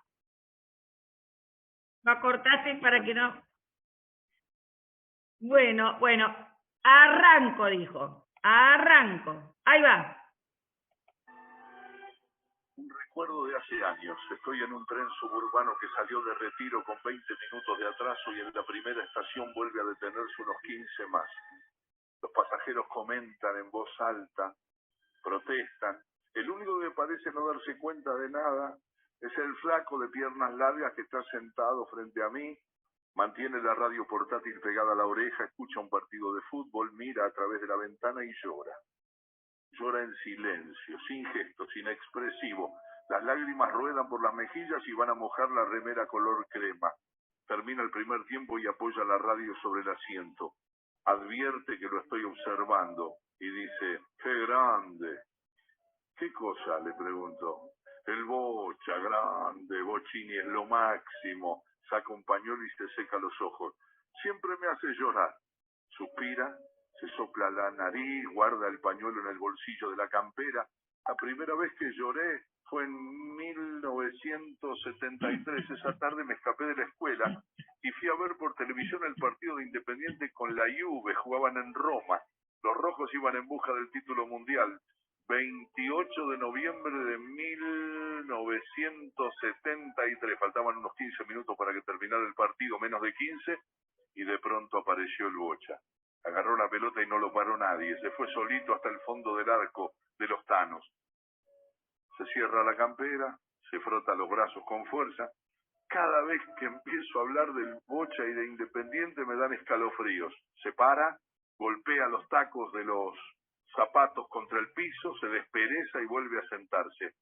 Poco después de aquel partido con la Juve tuve la suerte de conocerlo personalmente al Bocha. Mi padrino, el primero que me llevó a una cancha, el que me enseñó a amar a los rojos, me lo presentó en los vestuarios del club. Yo tenía 12 años y el Bocha 19. Fue algo increíble. Desde entonces jamás le fallé un partido. Voy de cualquier manera, a menos que jueguen afuera como hoy. Bochini es único, es el más grande, un adelantado. El tren arranca y se detiene apenas salido de la estación. Se oyen las voces indignadas de los pasajeros. Tengo un amigo, sabe, un tipo grande, siempre me dice que de la Mata era mejor. Me cuenta como una vez en la cancha de River se apiló a 7 y se la mandó a guardar. Yo no le discuto, pero después del triunfo con Estudiantes en la Copa, 4-1, lo encontré, lo paré en seco. Ya sé, no me digas nada, de la Mata era mejor, pero ayer Dios se puso la camiseta número 10 y goleamos. El tren da marcha atrás y regresa a la estación. Algunos pasajeros bajan, se juntan en el andén y tratan de averiguar qué está pasando. Y aquella noche de verano del 78 jugábamos con Talleres en Córdoba, habíamos quedado con 8 hombres, de pronto cuando ya estábamos resignados, cuando todo parecía perdido, apareció el genio del Bocha y lloré. Después vino la final del 79 con River y el Bocha se mandó 2 goles, 2, y de nuevo lloré. Me acuerdo de otro gol para la historia del Monumental, perdíamos 1-0. Bochini la agarró en nuestra área, el área del Río, y se la llevó hasta el otro arco, 1-1. En un ratito ya estábamos ganando 2-1 y otra vez a llorar. Saca el pañuelo, se lo pasa por los ojos. Mi mamá se preguntaba por qué lloraba cada vez que ganaba Independiente y me mandó al psicoanalista, pero nadie podía entender, ni mi vieja, ni el psicoanalista, ni los amigos, ni mi novia, que me dejó porque no aceptaba mi compromiso de los domingos con Independiente. ¿Cómo se hace para explicar ciertas cosas? Para ellos no significa nada que mi apellido tenga 13 letras, igual que Independiente, o que el Bocha sea de mi mismo signo. Se oye el silbato del guarda, los pasajeros que habían bajado el andén se apresuran a subir. Cuando mi padrino se puso mal, lo fui a ver a la clínica. No reconocí a nadie, le tomé la mano, me quedé un rato sentado al lado de la cama. Le hablé al oído. Padrino, ayer le ganamos a Ferro y el domingo nos toca con Boca, ya estamos a un punto del primero. Me levanté para irme, llegué a la puerta y oí la voz de mi padrino que me preguntaba, ¿jugamos en Avellaneda o en la Bombonera? Fueron sus últimas palabras. Murió esa noche. Siguen unos minutos de respetuoso silencio. Una vez más el tren se pone en movimiento, deja atrás la estación, levanta la velocidad y el flaco dice, ahí empieza el segundo tiempo. Se apoya la radio contra la oreja, se acomoda en el asiento, fija la mirada en las grandes nubes blancas inmóviles sobre el horizonte. El flaco se está yendo, me abandona, se va, se fue. Ese es el recuerdo. Pienso en la imagen de aquel flaco y lo mismo que entonces me digo que quizá en alguna parte del mundo también a mí me esté esperando uno de los tantos paraísos perdidos. El paraíso perdido que me corresponde, en alguna parte. Pero, ¿dónde?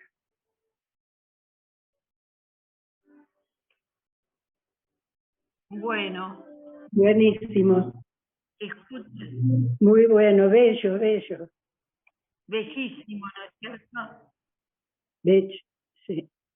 Es que Antonio Dalmaceto tenía así esos finales, A ver qué me dice María Alcira, les comparto un recuerdo de 1978-79 en una escuela. A ver, María Alcira, contanos, dale. Contanos directamente. Ahí.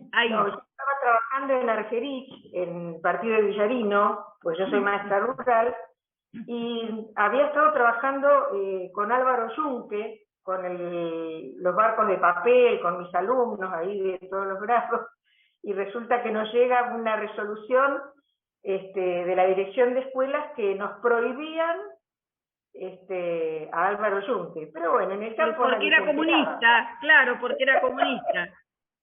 Nadie se enteraba, ¿viste? Y bueno, nosotros tampoco nos enteramos de la resolución. Y hoy cuando lo leía me acordaba de esa vuelta. Claro, porque siempre al final las maestras hacíamos la trampa de todas las prohibiciones, como nos... ¿Y en rural qué te parece? ¿Quién se iba a enterar? Mi planta de naranja Lima o Elsa Bornemann, todas las que prohibían, el elefante ocupa mucho espacio, todo era tremendo. El gobierno militar, creo que las maestras sabemos los alcances de la ignorancia, del autoritarismo, porque donde más se ve es en las escuelas. ¿no? Yo me imagino, voy a mandarme una guachada, lo que deben sentir los maestros y los profesores en Ciudad de Buenos Aires. ¿Cómo deben sufrir?